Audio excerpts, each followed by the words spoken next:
to 100 or more, hopefully. Yeah. All right. Good evening, everyone. Welcome to PM Africa. 200 or more, hopefully. Sorry, just a moment. Yeah.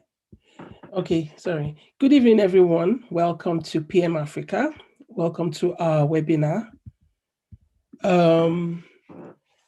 My name is Funto Akibisehin, the founder of PM Africa. I'm here. I'm happy to see people joining the call. We are hosting quite a number of people, product leaders. We have Charles already on the call. We have Carlos all the way from product school. He'll be joining us at 5:15, as I said. Basically, today, I'm hoping that we'll be able to share ideas. We'll be able to hear things around, especially Africa, product-led growth in Africa. I'm excited. I'm looking forward to this occasion where I'll get to meet people. So the structure of the day or the agenda of the day is that at 5:15, Carlos will be joining us. He'll be taking us through the keynote topic. He's the keynote speaker. After that, we'll then go into breakout rooms where people can then go to whatever rooms that they feel that they aligns with them, their principles or their thinking or their logic or whatever anyway.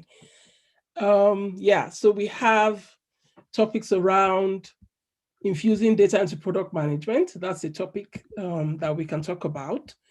There's also the fixing a crumbling energy system with John. Opeyemi will be taking us through the Jobberman case study. Sean will be taking us through stakeholder management. And we also have creating impact as product managers by Charles. And we have quite a lot of topics that we're able to choose from. I guess while we wait for Carlos to join us, if anyone wants to, I think everybody should just try and start introducing themselves. I can also leave the mic open if anybody else has anything to share. But yeah, I think there's really no, I think everyone should feel relaxed, feel at home. This is an exciting time, especially in Africa. I'm excited that we're doing this, honestly. I'm really excited. I know a lot of people, I've not met a lot of people physically, but we've been talking on WhatsApp, on Slack. We have a huge Slack community, and I'm hoping to see more people engage. We share more ideas, most especially things that will elevate Africa. Technology in Africa is what we're looking at. Thank you guys for joining.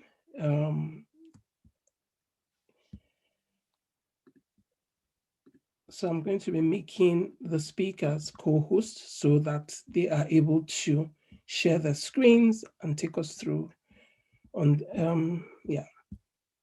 Charles, do you have anything to share or say before we? Yeah. Hey, good evening, everyone. Or good morning, good afternoon, wherever you're joining us from. I'm really excited to be here, and it's a pleasure I feel honored to be invited to speak today. Really excited for some of the topics we're going to discuss, and I think for me, the topper is meeting PMs from Africa, meeting PMs from all over the world, whoever is joining. I think it's always one of the best parts for me in such sessions. I'm Charles. I'm a senior program manager at Microsoft.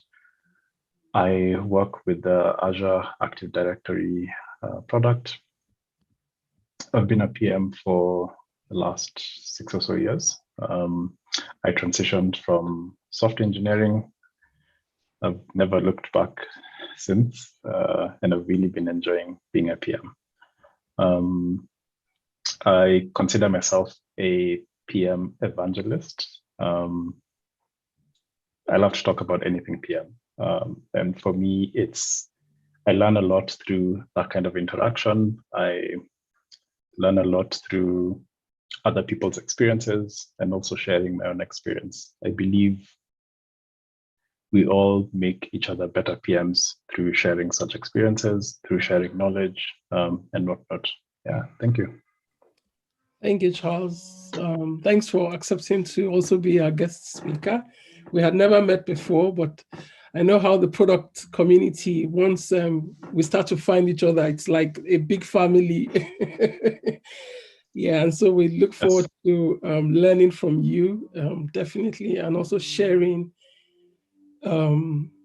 your insights, basically, something we're really excited about.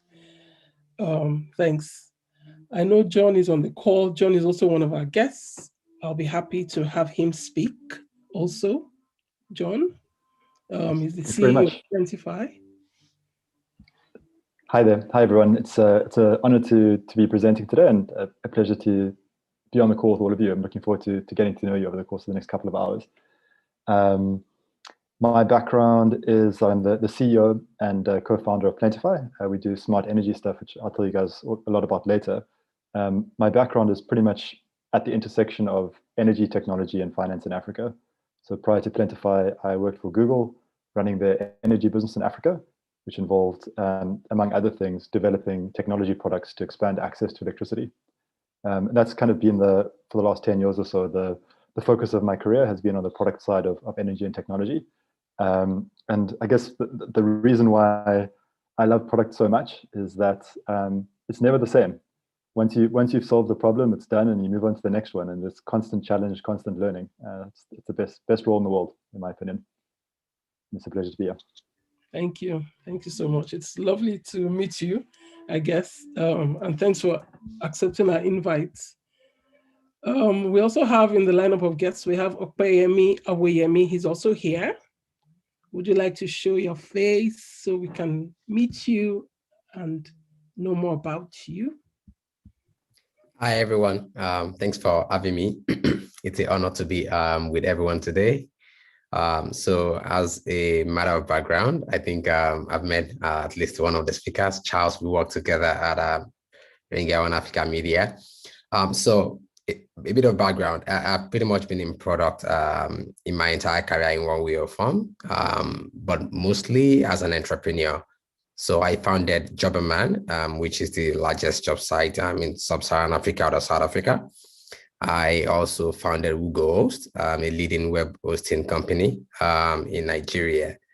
After that, I was head of jobs for the Ringia One Africa Media Group, supervising job platforms across East Africa and West Africa, and then moved on to join Indeed, which is a global job site, the largest in the world as well, as senior PM, where I helped build out job seeker API teams and also the products in the future of work, especially the gigs product, as well as a remote only jobs product.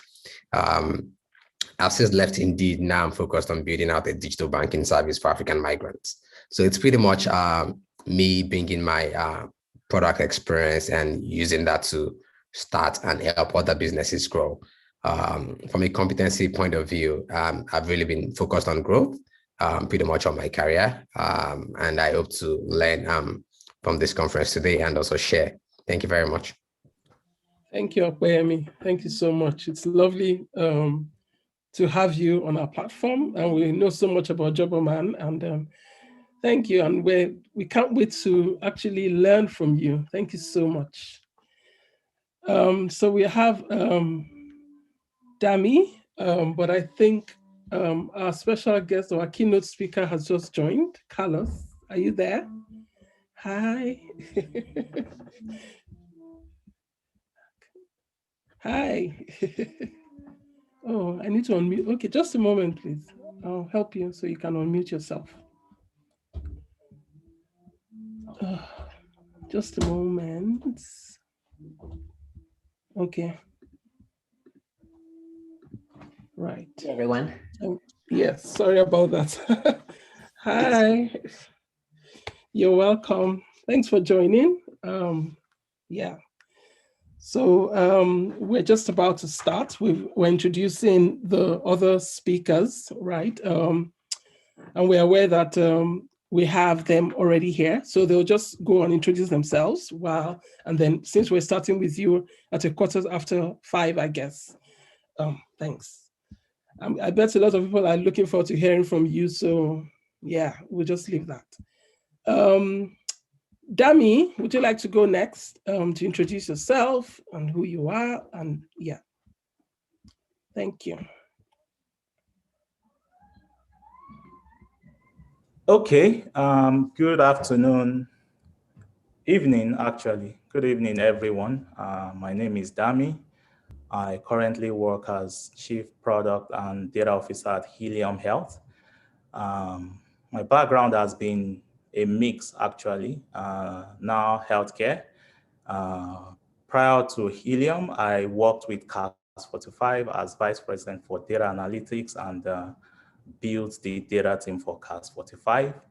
And before then, I worked at eHealth Africa and I built the data analytics team and geographic information systems team, mainly focused on eradicating polio in Nigeria and in different parts of West Africa. I'm interested to learn, from everyone in this conference, and I'm also looking to share my experiences and get to know everyone. Thank you. Thank you very much. I'm actually looking for the last speaker, Sean. There you are. Thank you very much, Dami. We look forward to also hearing from you. And so we're going to go with Sean now, and then we'll move back to Carla. Thank you. Sean. Okay, yes, Yes. Hi. Hi. Hi, everyone. Good evening, yes. Yeah. My name is Sean. That'd be nice to meet you. David did a fantastic job introducing himself. I hope I'll be able to meet up. So I am currently the Chief Product Officer at Patricia Technologies. Patricia is a cryptocurrency platform out of Africa, trying to make cryptocurrency easy for the average African to be able to, buy, sell, send and receive cryptocurrencies from anywhere in the world. So that's basically what Patricia does in a nutshell. For my background, I've mainly been within the tech and financial services space. I was once a product manager at Heritage Bank before moving to join Paystack. After Paystack, I went to NetPlus, from NetPlus to Patricia. So I've been bank, non-bank, and now cryptocurrency. So that's a bit of my background. I've been doing this for roughly about 10 years now. Prior to getting into product management, I was in entertainment. And I realized that the skill sets I learned doing as an entertainment publicist, I can relate to my role as a product manager. I'm looking forward to learning from everyone. I'm always open to learning and also sharing my knowledge with the people within my cohort. Thank you. That's it for me. Thank you, Sean. Thank you so much. Lovely to meet you. And yes, we're starting now. It's about almost 5:15. And so we have Carlos here now, our keynote speaker. I would let him introduce himself. I do not want to do that because I bet he'll do better justice to it himself. So Carlos, please come. Would like to see you and you can take over now. Yeah, thank you. Thank you for having me, and thank you for taking me to Africa. I am originally from Spain, and I'm based in San Francisco. So it is 9:15 a.m. here where I live. And as I was putting together this presentation, I was thinking that this is really awesome to see how far the product management industry has come. When I started product school, my current company was 7 years ago. I had to answer a lot of questions around what is product management? Is this project management or product? Why do we need this? And I've seen so many people and how far we've come together as an industry. It's really, really powerful. So what I'm going to present today is a report that we recently published called The Future of Product Management. I think it's very important for us, product leaders who've been in the industry for a while now, to also try to come together to figure out what are some of those mega trends that are going to impact our industry and how we can capitalize on them. So allow me to share my screen and show you some of the highlights from that report. And then, of course, that report is available for free if anyone wants to dig deeper. As I mentioned at the very beginning, I am the founder and CEO of Product School. Product School is the largest community for product managers with over 1 million members. Some of our instructors and speakers are product leaders at incredible companies such as Facebook, Uber, Airbnb, Coinbase, and others. So for the purpose of this presentation, we collected answers from over 1,500 product leaders from all over the world, including Africa, of course. Because I think it's very important to recognize that product management is not just a Silicon Valley thing, or product management is not just for tech companies.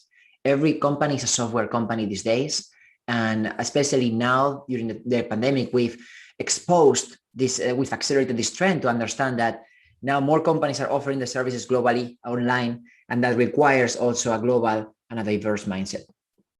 We didn't do this alone. We partnered with some of the best product management tools out there to also get their thoughts and get additional distribution for this report. And I want to give you the kind of like the too long don't read version up front in case you get disconnected, and then of course I will explain each of the trends a little bit better. Number one is about salaries. Salaries are growing faster than ever. And if you want, during the Q&A session, we can talk a little more about how that affects maybe Africa. And definitely here in Silicon Valley, we're seeing more and more companies hiring product managers and paying more, which I think is good news for everybody. The reason why they're mostly hiring, and we saw this also with companies that were downsizing, is because as they go through digital transformation, as they offer their service online, even if the overall business gets reduced or changes, the need for people to offer those services online is bigger than ever. As I always quote, there's never been a better time in history to build digital products. The second trend that we identified was around the career paths. So back in the day, it was all about breaking into product management, and that was pretty much it. However, getting your first product management job is just the beginning of a journey. We're seeing how the product teams are becoming much more robust, much more complex as well. Because like the product manager is just one person out of the entire product team. We're seeing how now there are roles such as senior PMs, principal PMs, and I saw some people in the audience have chief product officer, which I think is fantastic. That validates ultimately that product deserves to be on the table. And this is not just a sub-function of marketing or technology. Another trend that we identified was around product-led. You might have heard this term before, and it's really, really becoming mainstream. What that means really is that now more and more companies are leading with product. They are allowing their users to use the product, to get value upfront, even before they pay for their services.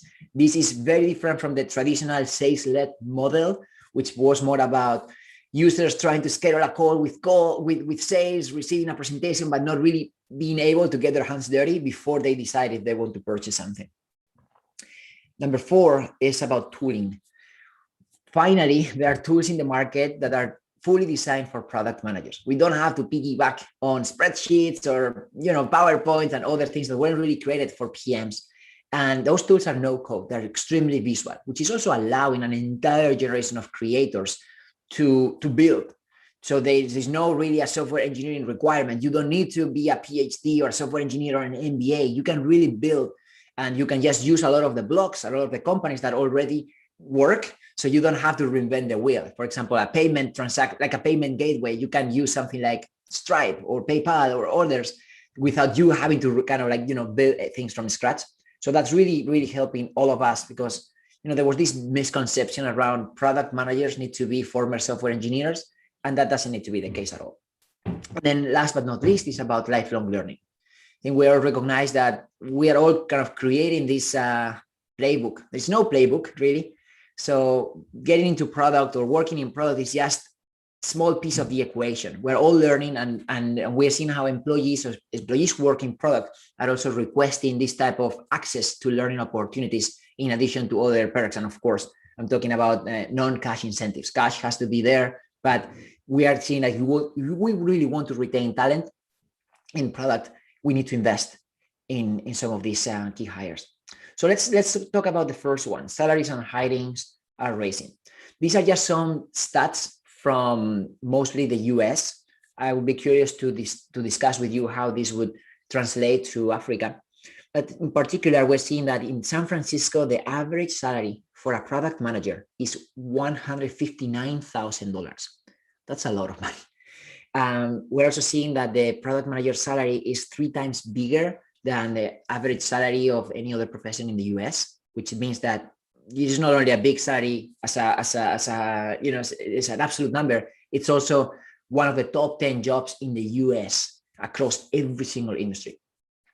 And we're also seeing that more and more people are trying to jump in the boat, which is good and bad, because they're also, I think some people can also misunderstand this and think, well, I want to be a PM because I can make a lot of money, because I want to be in a cool tech company and this and that, but that doesn't mean that it's easy. It's obviously hard. However, if you decide to make that transition, there's a future here. And I believe that the machines are not going to replace us. Like, there was a lot of conversation around, oh, is machine learning, artificial intelligence going to remove our jobs? Not at all. We are building the machine in a way. The PMs and a lot of the soft skills that we need to apply translate perfectly regardless of, you know, how many machines we are building. Let's talk about career paths. And I created a visual here to kind of clarify the different options that we have, because we face this at Product School a lot. A lot of people come to us and, hey, I want to be a product manager, but then they don't know what's next. And look at the middle column, right? It all starts with a product manager. Some companies have a role called associate product manager, APM. This is especially common in large organizations. Google coined this term many years ago when they realized that there wasn't formal training for product managers. And what they decided to do is to pick a group of software engineers, from, like existing employees from their company, and train them and be like, hey, stop coding. I'm going to make you spend some time with different products and talk to different business folks. And then from there, you know, you switch into product. Obviously, that doesn't scale. That's great just for an organization. But the idea of building a product school inside a company was there. And now there are a lot of other companies such as Yahoo, Uber, LinkedIn, many others that have their own APM programs. So Product School is basically an APM program outside of any company, because not everyone has the opportunity to be in one of those places. And I think everyone should be allowed to have access to good education. Now, the point is, after you join an organization as an APM or as a PM, that's typically an individual contributor role, which means that, yeah, you collaborate with a lot of people, but you don't really call the shots. You are influencing others and trying to put the common aligned on the vision. And if you become a senior PM, pretty much the same, with maybe more responsibilities. Maybe you are in charge of more important or like more impactful products, but maybe they give you like a junior APM to be under you. But the reality is that between PM and senior PM, there's not much of a difference. The biggest change is after that. And by the way, there's no right or wrong answer. I just want to show you the options. I wish someone had shown me this when I was getting started. So if you look at the right column, the one that says individual contributor, there are people who love action. They love being there with engineers, designers, and marketers. And the fact that they are becoming better at it doesn't mean that now they have to drop it and become a people manager. So the role of the principal product manager is to recognize really strong individual contributors who want to continue growing and being closer to engineers and designers, obviously going to make more money and have more responsibilities, but they don't need to worry about managing people. So the people manager option, which is the one you see on the middle column, is what some people would call group product manager. And then after that, you have the director of product, VP of product, and even chief product officer. So all of those roles are more about managing people. So you might be a good individual contributor first, but once you become a group PM, you're not going to be working directly with engineers and designers and marketers. You're going to be working with product managers who work directly with engineers, designers, and marketers. So that is the key difference. And then, of course, as you grow more in your career, some of the responsibilities involved are about recruiting, are about setting up vision for the entire portfolio of products, and really soft skills. It's all about alignment between all the different product teams, which sounds amazing for some people, like being on back-to-back meetings, but for others, it's like a nightmare. So I think it's good to know that you can choose. And then on the left column, I put entrepreneurship, because there's a huge overlap between product management and entrepreneurship. I've seen so many product managers that at some point decide to build for themselves. And I've also seen a lot of founders and CEOs that at some point decide to join an organization as PMs, right? So you don't have to start one way or the other. It's important to see that there is a huge overlap, and that actually was my case. I started my career first as a software engineer, but then I started building different companies, and I didn't have the product manager title. I didn't even know how to call myself. And then I realized that you can be a product person even without a product manager title. By the way, Google or Facebook are huge in that. Like we hire a lot of companies, and they usually make some of their founders product managers. And I've also seen many people in those organizations that at some point are like, okay, you know what? I'm going to build my own thing, and I'm going to repurpose some of the skills that I learned. So hope this is helpful as you think about the next steps in your career. By the way, this is a huge validation for all of us. 1 out of 3 companies in Silicon Valley already have a chief product officer, which means that it is growing. If I had asked this question, when I asked this question a year ago, we had way less than that, which means that there are more and more companies that are recognizing that role. Because back in the day, I don't know if you remember, but the highest ranked product person would report into the CMO, Chief Marketing Officer, or in some cases would report into the Chief Technology Officer. That's all news. Now we all understand that there is a product team at the same level as marketing and technology. By the way, in many cases, the CEOs of those companies come from a product background, which I think is like the pinnacle of what we're discussing here. I love this quote from Elon Musk in a recent interview where he said that CEOs should focus on product and less on financials. Examples of product CEOs would be founders of Airbnb, founders of Facebook, the current CEO at Google. That's really inspiring. Like if you are a product manager, you want to work in a company that appreciates what you do. And that type of product mindset or culture, it's really hard to change, and it comes from the top. So if your CEO believes in product and they want to put it at the center of the equation, then that means that people who work in product there are going to be appreciated, and you're going to make a bigger impact. If you're working in a company whose culture is more around sales or other areas of the organization, I mean, you can still have a good ride. It's just that it won't be as incredible as being supported fully by your CEO and your CPO. Well, let's talk about this new trend called product-led. You might have heard this before. Some people say product-led growth, product-led. What is product-led? Well, this is product-led. This is the future of product. This is literally putting the product team at the center of the entire user experience. Back in the day, you might remember, especially in B2B, people wanted to buy something. You can't really sign up for free. You can't really understand the product until you speak with a sales representative that qualifies you. And then they put you in touch with an account executive. And then they do a presentation. And at the end of the day, people who are attending that presentation are usually people who are not going to be using the product, which is very funny because sometimes the decisions will be made by the finance team, but then the users of the product would be, I don't know, customer support. So there's a huge disconnection. I don't know if you've been in environments where, you know, someone would say, good news, we just purchased a bunch of licenses from this software, figure it out, go start using it. And it's like, well, why, you know? So what's happening now in general, and this is across any industry, is that it's becoming easier for a user to get value from the product. Use Slack as an example. You go to slack.com today, you can sign up with your work email. You don't even need an authorization for your CFO, your CEO, or anybody. You can use the product. They have a free version. You can invite other colleagues to that. You can start collaborating, start sending private messages to each other. And of course, this is going to get to a certain point. It's a threshold where if you are inviting too many team members or you are using the product too much because you are storing certain documents or stuff like that, you may want to upgrade. But the biggest shift here is that once that you get to that point, the decision maker, let's say the CFO in this case, can't say no, because you will see that the CFO would see that there's a lot of company and organization already using the product, already getting value from the product. So they are also reducing the risk from making such a big investment decision. So this is a good example, I think, in the B2B world, because traditionally, this was more of a black box where like it was hard to understand the product, but you can apply this to pretty much anything. It's really about putting the product in the hands of the user, regardless if that user is paying you money or not.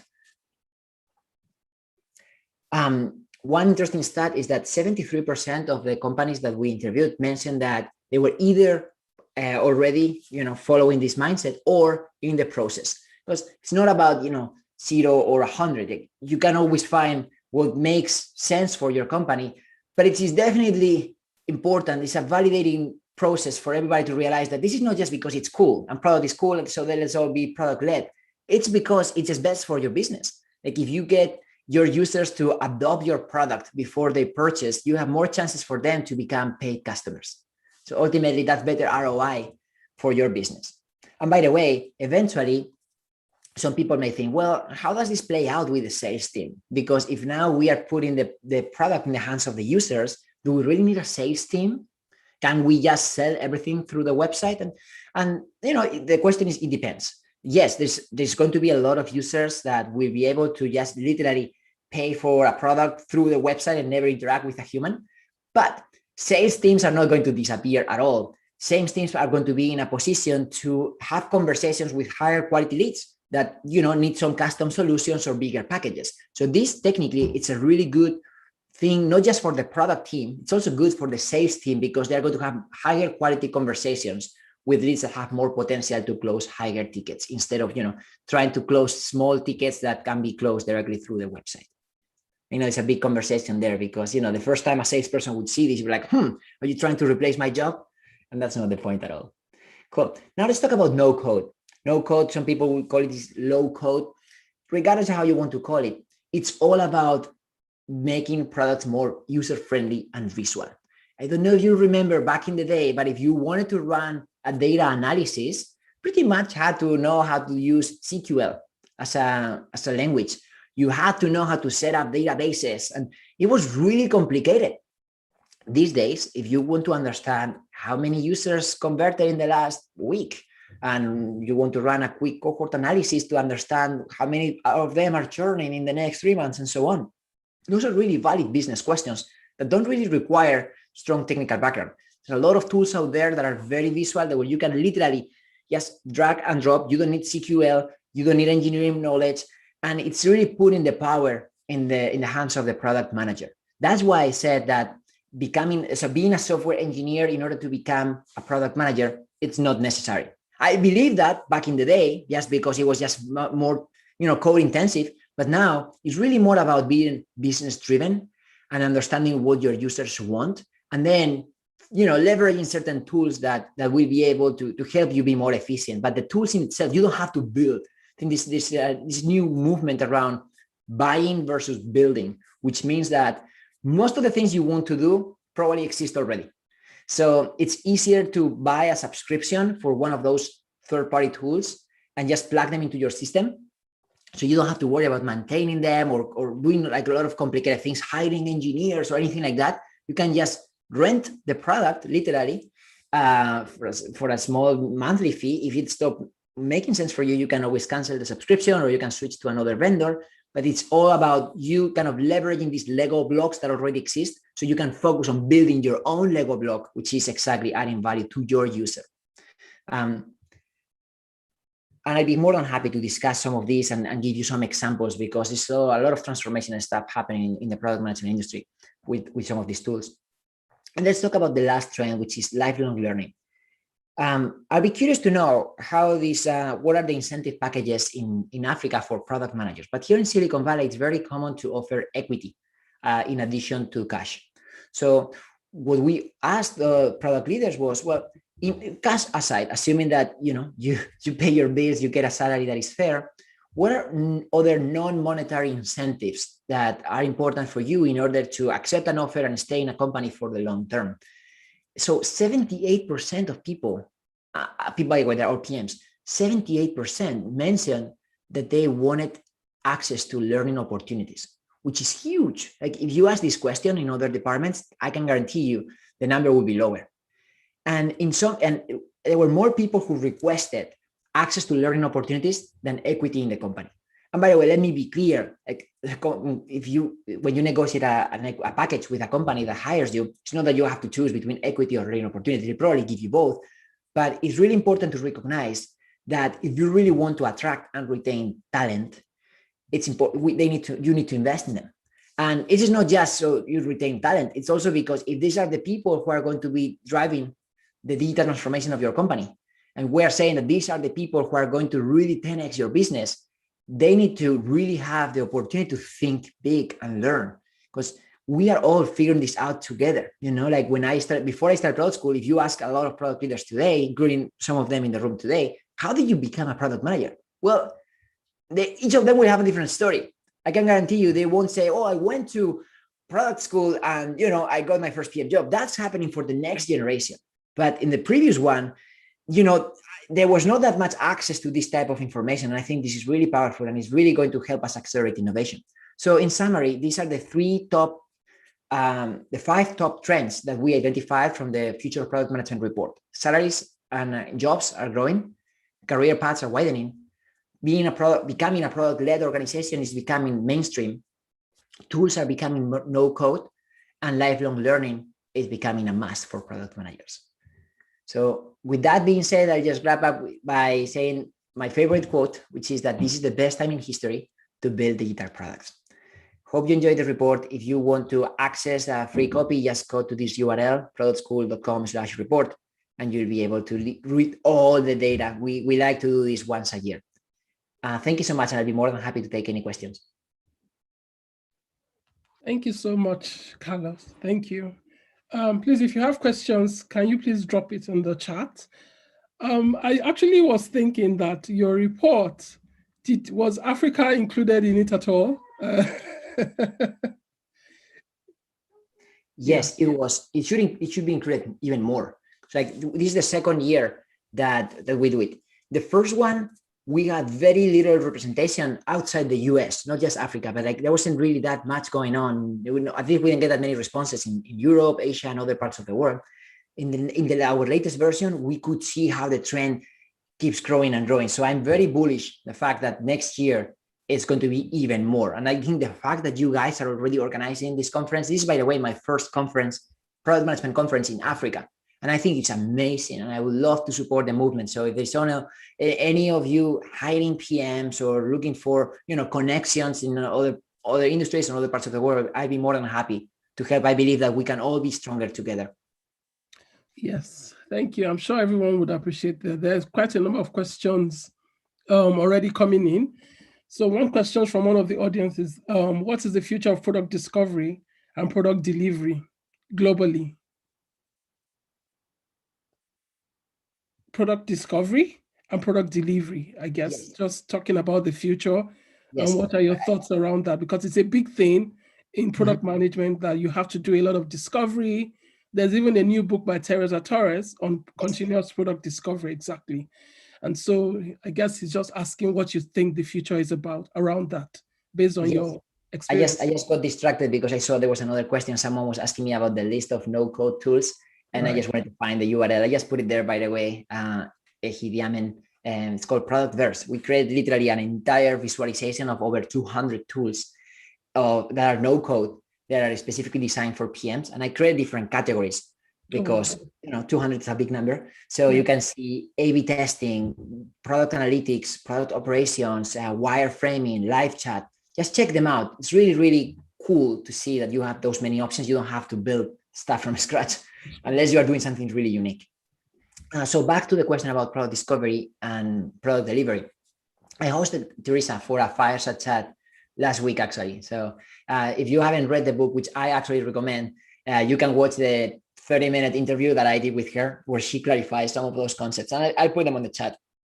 But I mean, the thing is, product management has evolved so much. We went from, what is product again? To, oh my God, there's an entire process, right? You have to do discovery first, and then you have to do delivery. I also don't want to overcomplicate you guys and start throwing definitions here and there. But in general, like the biggest shift is that before you start building, before you go in the, okay, let me code it, let me do something, you probably have to spend more time listening to your customers. And what that means, that's what's defined the discovery phase. It's really coming up with what some people would say hypothesis, saying, okay, I think that this is going to be good for the user. But this is not just me because I'm the CEO and I have all the power. Let's also see what you think, right? And what other people think. Let's also look at numbers. Let's look at the data. Let's see what people are using, right? And it's almost like, okay, using different sources and we can come up with a list of maybe 3 to 5 hypotheses. We don't know if those are true or not, or we also don't know which one will have the most impact. So before we pick one based on what the CEO thinks or what you think is more fun, then we go and spend some time interacting with users, literally. And this doesn't need to be fancy. This can be literally a video call. This can be a survey. This can be anything. And then that will help you identify, the winner. Once you have more clarity on what is that first hypothesis that you want to test. And by the way, you can do multiple at the same time. It's just more complicated. But let's say, just to keep it simple, you can do it with one. Then you move into what's called the delivery phase, which is the actual building. And when you build, doesn't mean that we're going to go all in to spend all of our resources and then see if that worked or not. It's more of an iterative approach where, yes, we're going to build something just to have something more tangible. And then we're going to test it again with the user before we spend too many resources, because that will also give you an indication of if we're going in the right direction or not. So there's so many different frameworks to use it, but I think that is the biggest piece. If you could only remember one thing from this question, is just try to spend a little bit more time, just to keep it simple, maybe once a week to talk with one user. I know it sounds little, and some people might do much more than that, but even if you try to create the habit of spending 30 minutes per week, just interacting with one user, I guarantee you that will help you a lot, and that will save you a lot of time and money in the long term. Right. Okay. Interesting. Thank you for that. Quite a lot of questions, and I know you don't really have much time with us. But one of the things that they're asking, which I'll put to you, is the pricing model for Africa, because you talked about the average manager salary, product manager, $859,000. Trust me, we don't earn that in Africa. So, so in terms of the product school, when we go through your courses, $4,000, they're so expensive, right? And it's not affordable. So is there anything that you can do for us in Africa? That's the question in terms of your pricing. Absolutely. That's a great point. Look, I can actually guide you through my thought process as we did Discovery. When I launched the company, first of all, I'm based in Silicon Valley, but it's also true that at the very beginning, there was more demand for product management here than in Europe, for example, where I'm from. So we wanted to start relatively small. And based on our original interviews with users and hypotheses, we realized that we wanted to prove that concept in a market that was able to kind of afford our offerings. And then from there, create different offerings that are more appropriate, more affordable for other parts of the world. Because I completely agree with you. It's a lot of money. Like if you put that in context, here, someone who makes $150,000 plus dollars per year, for them, that's $4,000 is absolutely nothing. Like they can pay no problem. So I hear you 100%. So one thing that I actually did since the very beginning was to create a community. Like over 90% of our resources are absolutely free. And I just put the link on the chat. So anyone who's interested in accessing some of our events, conferences, books, discussion forums, job boards, they're all there and you can join them. No questions asked, no money, no credit card down, nothing. Now, for that other 10%, which is our paid certifications, which allows us to keep the lights on and reinvest into community, we are about to launch something, and I'm going to give you the news here. I haven't even made a public announcement yet, but we're launching a self-paced version of our certification, Product Manager, that is going to be less than 1/4 of the cost. So it's going to be around $1,000 per year, which I still recognize is a lot of money for a lot of people, but it's definitely more affordable than our current offering. That is going to be specifically tailored for markets outside the US and Europe. So don't quote me on that because there's nothing public yet, but June 14th is going to be when we'll make that official announcement. Oh, right. Yay. I think people are happy a bit. Well, yeah, well, we'll take that anyway. Half bread is better than none. So thank you. We're looking forward to that. So there's a question here from Shannon. She says she's scaling a startup and in the process of hiring a product manager. What is your view? What in your view is the most important quality or experience to look for in your first PM role, considering that he or she is likely to report to a non-technical or product-driven CEO? She's going to report to a product CEO or to a non-product CEO? A non-technical, but product-driven. So okay, yeah. The technical component is less relevant these days. It's more about the product background. And I think that is the biggest thing here. We all need to remove the idea of you need to know how to code or you need to be a software engineer in order to be a great product manager. You obviously need to be technical enough to feel comfortable interacting with your engineers, to earn rapport, to better collaborate with them. But it's not required that you are a former engineer. Okay. By the way, all the engineers in the room, don't worry. We're not also going to replace you. Like if you know how to code, that's great. That's, you know, an extra, it's a bonus, a cherry on top, but it's not a must in many companies. Now, that being said, it's true that there are some companies that are extremely technical. Like if you are working on a machine learning algorithm that does voice recognition, okay, I understand why maybe the PM that works there has to be more technical than a PM that works on an e-commerce site that is selling shoes. And that's a much more customer-facing product, okay? Now, think about company sizes for a second. Usually in startups, you don't have a full-time product manager because it's one of the founders who's wearing that hat.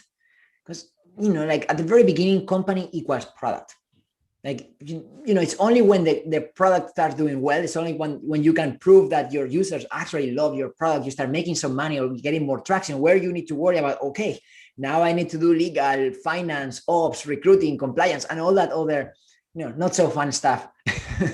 But at the very beginning, it's all about building and really making sure that you got something that people like.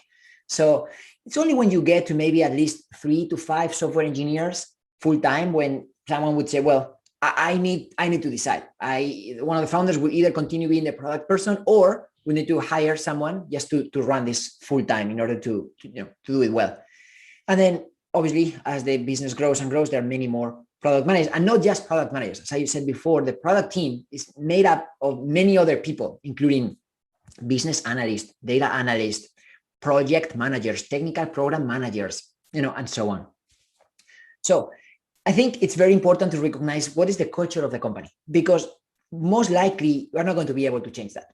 Culture, I mean, you can shape it a little bit, especially within your team, but if you're working at a large organization and they've been operating a specific way for a long period of time, it is what it is, right? If the CEO doesn't believe in product, you can't just show up and be like, hey, product is the future.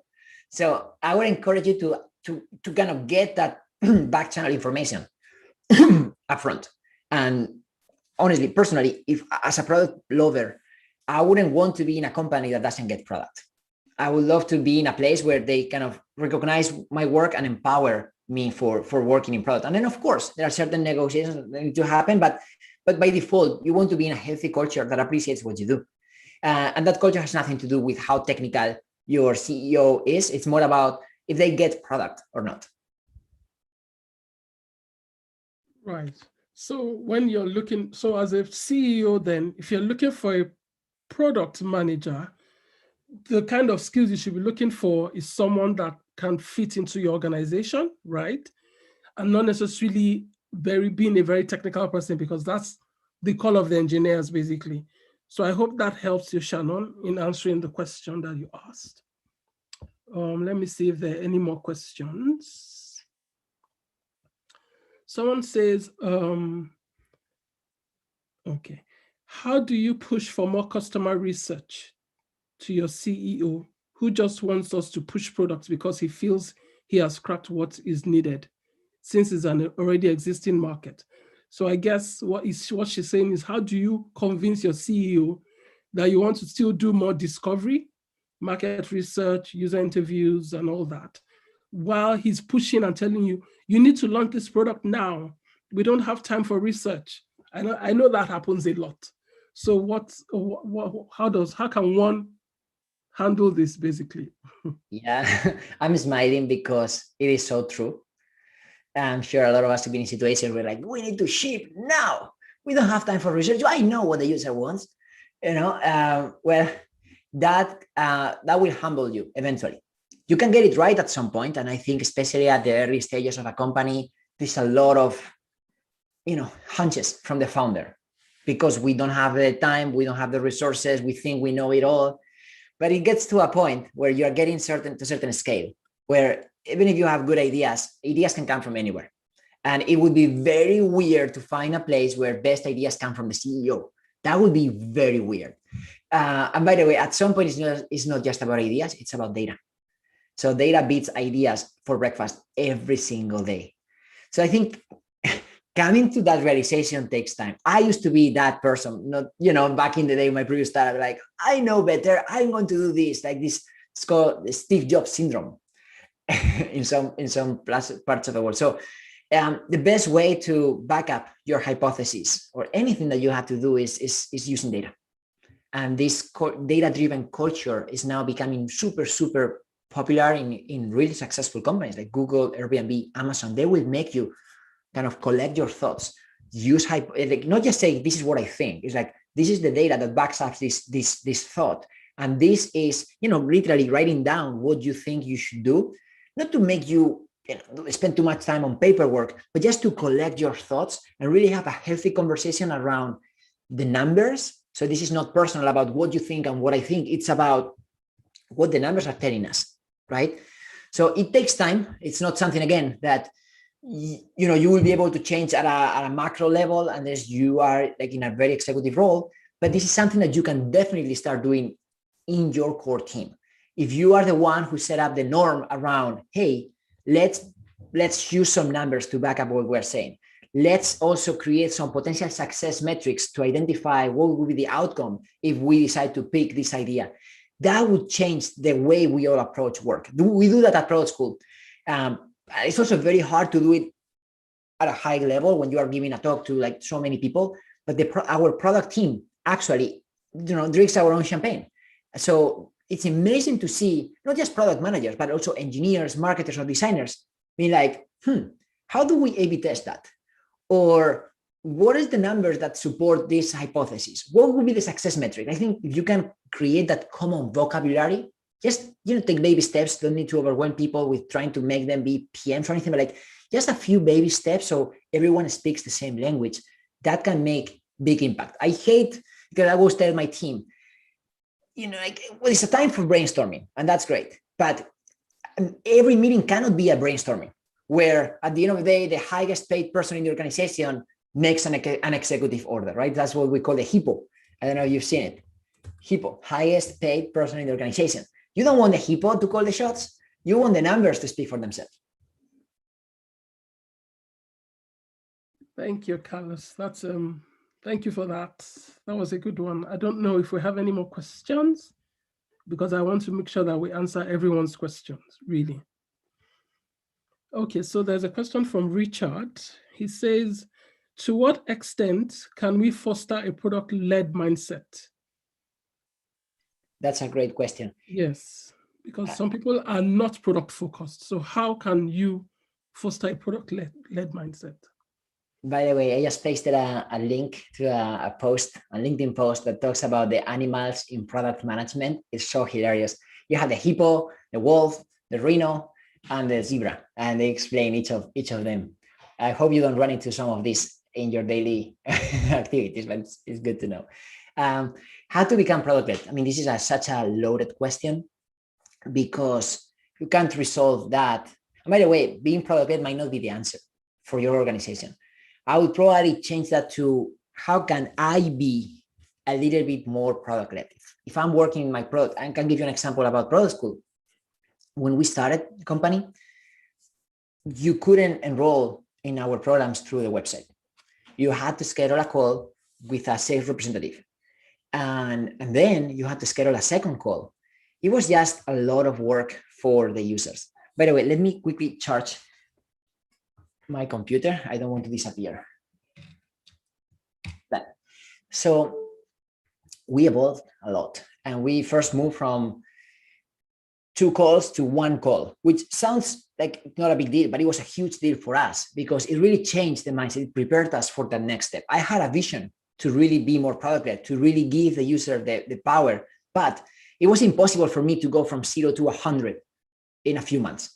So the trade-off that I made was to start taking steps in that product-led direction. So we reduced the number of interactions that the user had to have with a sales representative before enrolling the program to 1. And then we decided to offer the option for some students to enroll in programs directly, if they meet the criteria, of course, and keep the option open for people who still want to have an interaction with a human. Because I also recognize that being 100% product-led wasn't going to work for us. Maybe it's the solution for other people, but when you have a lot of different customers, you can just, sometimes a one size fits all solution is just not the best. So now we have this model where if you go to our website, you will see that for the entry-level certification, you can enroll directly, or you can schedule a call with an admissions officer. And that flexibility helped us because now around 50% of the users use the direct channel. The other 50% still appreciates having an interaction with a human. And I think that also allowed us to kind of get the buy-in from the organization because this was a shock for the sales team. Like their first reaction was like, well, now you're telling me that I'm not necessary because now people can pay online. So, by having we had to have multiple conversations, align on incentives so they could also buy into this vision and realize that, hey, the people who are buying through the website are going to do it anyway. Like you want to spend your time with people who, they need an extra push and like it just took us time. It took us 6 months, by the way, to go through. I just got you through the entire process. It took us 6 months. But now we are all in a much better spot. So I would recommend in general to iterate. So I think now, especially when you're in a conference with this, there's so many awesome people, right? Talking about the future and showing you best practices. But then you're looking at your company like, wait a second, how does this work? How can I implement some of this tomorrow, right? So I would say, don't make any drastic decision today, okay? Sleep on it. There's a lot of information to digest, and then see if there is any room for taking some baby steps and iterate and see what that second step would be after you take the first one. Right. Thank you so much, Carlos. I think we're now, it's almost 6 o'clock. Well, here in this part of the world, so it's almost 10 at your side, I guess. So I want us to, I don't know if you have any parting words for us or anything so that we can then move to the next section. Yeah, thank you. Thank you for having me. I loved this. And I'm just going to share my LinkedIn profile with all of you on the chat in case you want to connect and continue the conversation. Just send me a note and say, hey, that you were part of this conference, and I'll do my best to get back to you soon. And this has been lovely, and hopefully this is the beginning of many other opportunities to collaborate. Yes, thank you so very much for being here. I'm sure everyone has learned 1 or 2 things from this conversation. We are a fan of Product School. A lot of us have been on Product School. We attend a lot of your webinars. We see all the free courses you offer. We share them amongst ourselves. Yes, so thank you also for giving back to the product community. You're doing a lot. And a lot of us are still behind you, learning from Product School. And yeah, thank you very much. We really appreciate all that you're doing. And thanks for coming to Africa to be with us. Thank you very much. Yeah. So now we'll be moving into the breakout room. This is weird, but I'll just try my best. So what's going to happen is that we have 5 speakers. I'm going to open the rooms now so that you guys can then choose the room you want to be in, because I didn't want to manually assign people to the rooms. So bear with me. Yeah.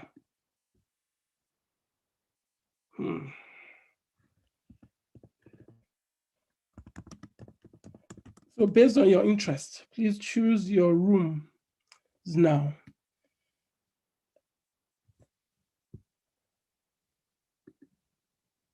Can you see the rooms? Is it showing? Okay, great. Yes, it is. Thank you. So that you can select the speakers that you would like to listen to, and then we can move to the rooms, and we have 45 minutes. After that, we will then come back here and round up for the day. Thank you.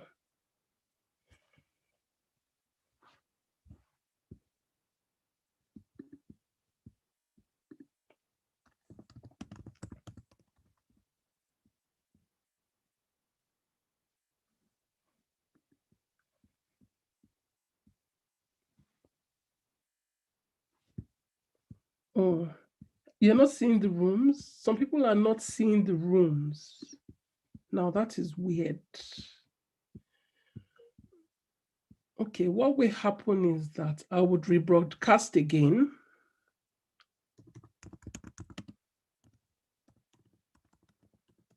And then we'll see.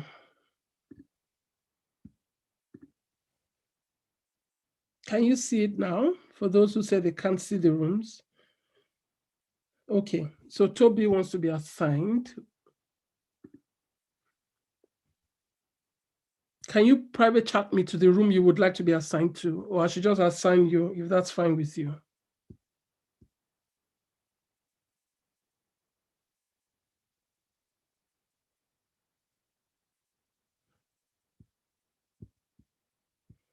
Okay.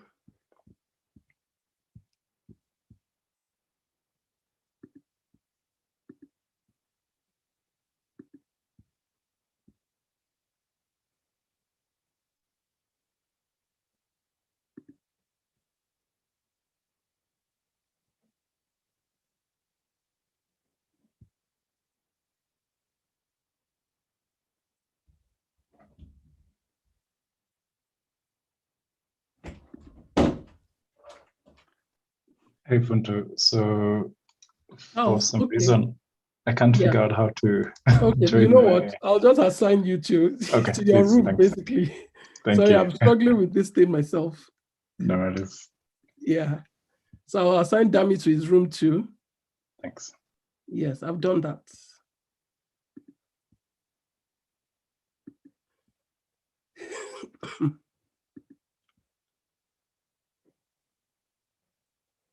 Oh.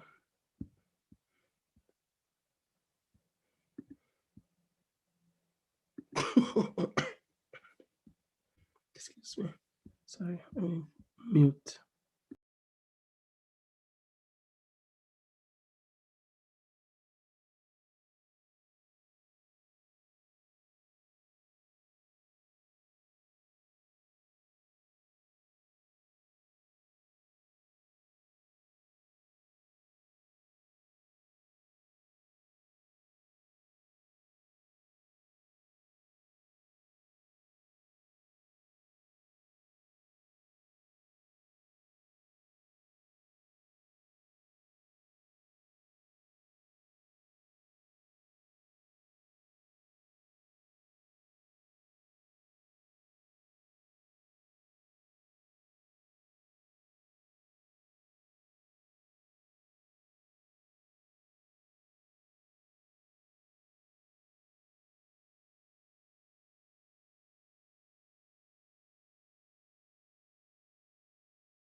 Okay.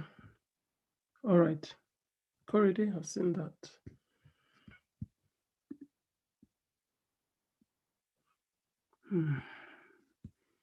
The thing is that I can't see some people here.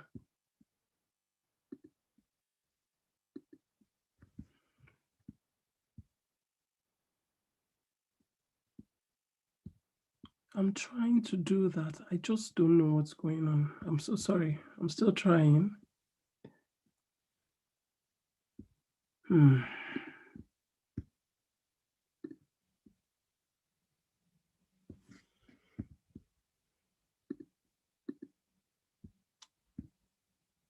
So it's showing that everybody is assigned here. I don't know what's going on though. Okay, let me unmute. Korede, can you hear me? Toby, you can't. You're not assigned to any room, right? No, you assigned me to the talent cure room by message you asking. Okay, where do you want to go? There's one on problem-led growth, the energy company. I can't quite remember the name. Okay, fixing a crumbling energy. Something like that. Okay, I've moved you there. Right, thank you. Korede, where do you want to go?